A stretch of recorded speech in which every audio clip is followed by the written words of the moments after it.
Hello everybody, I hope you are doing good. तो guys, ये video है मेरी सेकेंड एफएसबी के बारे में कि क्या रिज़ल्ट रहा, क्या प्रोसेस था, क्या इमेज आई, क्या स्टोरी थी। हर एक चीज़ मैं आपको इस वीडियो में बताऊंगा। तो गाइज़, इस वीडियो को पूरा लास्ट तक देखिएगा। सो गाइज़, ये मेरी जर्नी शुरू होती हुई मैं बनारस के लिए जा रहा हूँ।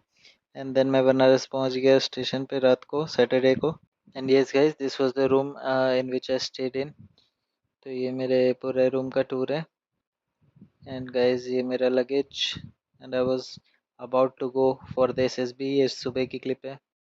सो guys, the day of FSB arrives. ये मेरा luggage and I am in front of FSB for Varanasi, waiting to go with all the hopes of getting screened in and recommended later on. So guys, you can see the result screen out हो गया फिर से मैं, and of course not a good feeling. So guys, now let's come to the main part of the video about the experience, the preparation, what happened inside, everything. First of all guys, मैंने preparation इस बार काफ़ी अच्छे से की थी and मैं confident था कि चीज़ें अच्छी होंगी, but I guess it is what it is. तो गाइज, मैं अपने एक्सपीरियंस से शुरू करता हूँ। तो सबसे पहले मैं एक दिन पहले ही पहुँच गया ताकि मुझे प्रॉपर रेस्ट मिले और मैं बिल्कुल फ्रेश जाऊँ, वहाँ पे अपना बेस्ट दे पाऊँ। और रिपोर्टिंग टाइम थी वो 6 AM थी और मैं 5:40 पे वहाँ पहुँच गया था। उसके बाद 20-25 मिनट्स में एंट्री हो गई एंड देन जो बेसिक डॉक्यूमेंट चेक होते हैं वो हुए। दैट इज़ 10th की marksheet, 12th marksheet, graduation marksheet, call up later and admit card and Aadhaar card. तो इन सब प्रोसेस में ही तकरीबन 1 घंटे या 1.5 घंटे के आसपास लग गया होगा। और उसके बाद हम लोगों ने ब्रेकफास्ट किया एंड मेन हॉल में गए जहाँ पे OIR और स्टोरी राइटिंग होनी थी। और वहाँ पे हम लोगों को हमारे चेस्ट नंबर्स मिले और मेरा चेस्ट नंबर था 78। मैं प्रोसेस पे आने से पहले आप लोग को ये बताना चाहूँगा कि वहाँ पे लोग कितने थे। And I think it was between 235 to 250। And उसमें से जो टोटल नंबर ऑफ फ्रेशर और स्क्रीन आउट थे वो 84 थे एंड रेस्ट जो सारे थे वो कॉन्फ्रेंस आउट थे। उसमें से जो 84 थे वो फ्रेशर एंड स्क्रीन आउट थे और रेस्ट जो सारे थे वो कॉन्फ्रेंस आउट या प्रीवियसली रिकमेंडेड थे। Okay guys, now let's discuss the process. तो सबसे पहले हमारा OIR टेस्ट हुआ। तो OIR टेस्ट 1 में हमको 35 मिनट्स मिले एंड क्वेश्चंस 50 थे and the questions were little tricky क्योंकि उसमें ज़्यादा से ज़्यादा इमेजेस के क्वेश्चन आते हैं, लाइक पैटर्न वाले क्वेश्चंस एंड यूजुअल पैटर्न वाले क्वेश्चन नहीं जो कि बाकी एग्जाम्स में आते हैं, बट डिफरेंट टाइप। एंड बाकी काइंड ऑफ जनरल रीजनिंग ही थी। बट ये है, आपको अपनी स्पीड मेंटेन करके चलनी पड़ेगी और आपको टाइम का पता नहीं चलेगा कि इतना टाइम मिला है। एंड देन जो हमें सेकेंड सेट मिला था OIR का, उसमें भी 50 क्वेश्चन थे बट इस बार 32 मिनट्स मिले थे सॉल्व करने के लिए। एंड इसमें भी कुछ क्वेश्चन ट्रिकी थे तो आपको वो इनिशियली छोड़ने हैं और सारे कंप्लीट करने के बाद उन्हें अटेम्प्ट करना है। मैंने 100 के 100 क्वेश्चन अटेम्प्ट किए थे विद अ गुड एक्यूरेसी। मेरे हिसाब से 90% एक्यूरेसी तो मिनिमम होनी चाहिए। उसके बाद PPDT का प्रोसेस स्टार्ट हुआ जिसमें सबसे पहले थी story writing. And story writing सबसे पहले 1 to 60 चेस नंबर का हुआ था। उसके बाद 60 to 120 चेस नंबर की स्टोरी राइटिंग स्टार्ट हुई जिसमें मैं भी था 78 चेस नंबर। तो हम लोग को इंस्ट्रक्शन देके पिक्चर दिखाई गई। पिक्चर थी क्या, मैं वो आपको डिस्क्राइब करता हूँ। पीछे आप या तो माउंटेन या फील्ड कुछ भी एज्यूम कर सकते क्योंकि काफ़ी ब्लर थी।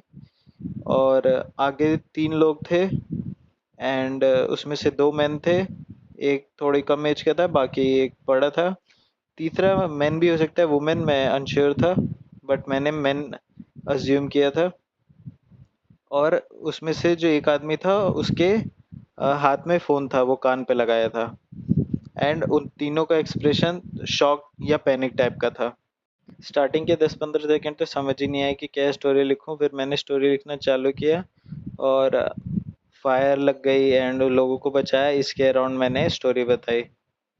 और बेहतर स्टोरी और कोई थीम हो सकती थी but in the heat of the moment मुझे यही समझ आया। बट मैंने अपनी स्टोरी लिखने में तो कंप्लीट कर दी थी, अबाउट 104 वर्ड्स। सब लोग को 15 लोग के ग्रुप में बांटा गया था एंड हमारे में 8 जो थे वो स्क्रीन आउट थे एंड 7 कॉन्फ्रेंस आउट थे।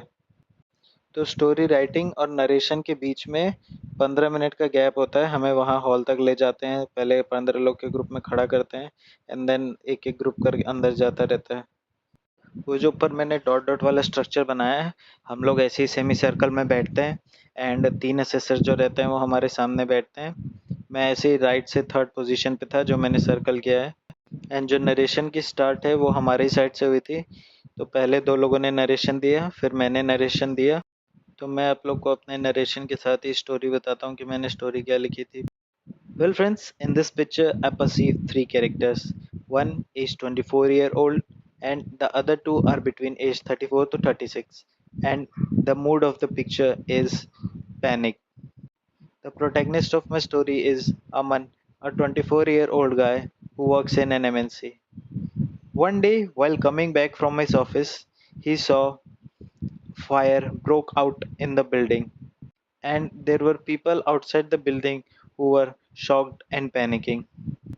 He immediately called the fire brigade, and in meanwhile, he tried saving people who were trapped in the fire with the help of people who were present outside. He arranged a ladder and also piled up mattresses to save people, and he saved the people till the fire brigade arrived, and then fire brigade took control over the fire and safely evacuated all the people who were trapped in the fire. So guys, जो मैंने उस time narration दिया था वो काफ़ी smooth था, ना fumbles थे ना स्टटरिंग थी और अच्छे से हुआ। जब आपकी स्टोरी राइटिंग हो जाती है तो उस हॉल से नरेशन वाले हॉल तक जाने में 15 मिनट रहते हैं। उस 15 मिनट में आप जो स्टोरी है अपने माइंड में 5 बार फुल स्टोरी बोलिए।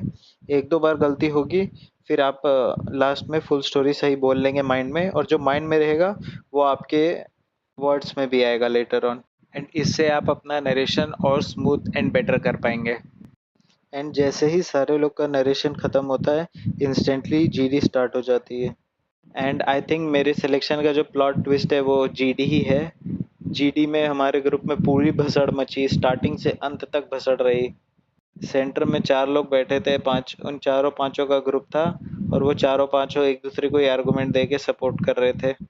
In the first minute, I tried to make it a proper GT and asked them to stay around the common discussion. And when they didn't listen, I gave my 4 or 5 points in the GT, and the GT concluded after 2.5 minutes. And then just number 84 concluded the story in that he told the story of his own rather than the story of the group.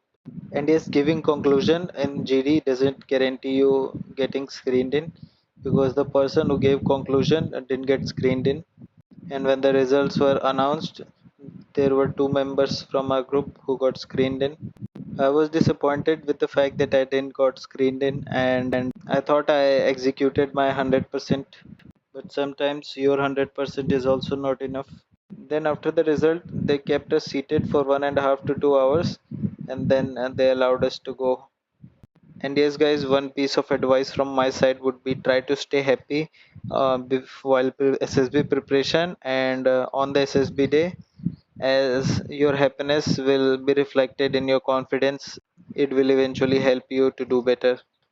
And yes, guys, then I came back, and FK2 is not far away, it's just a week away from now. So, preparing for that, let's see what happens. Some glimpses of the nature while returning. Till then, guys, prepare well, work hard, and stay happy. Thank you guys for watching the video. See you next time. Till then, take care.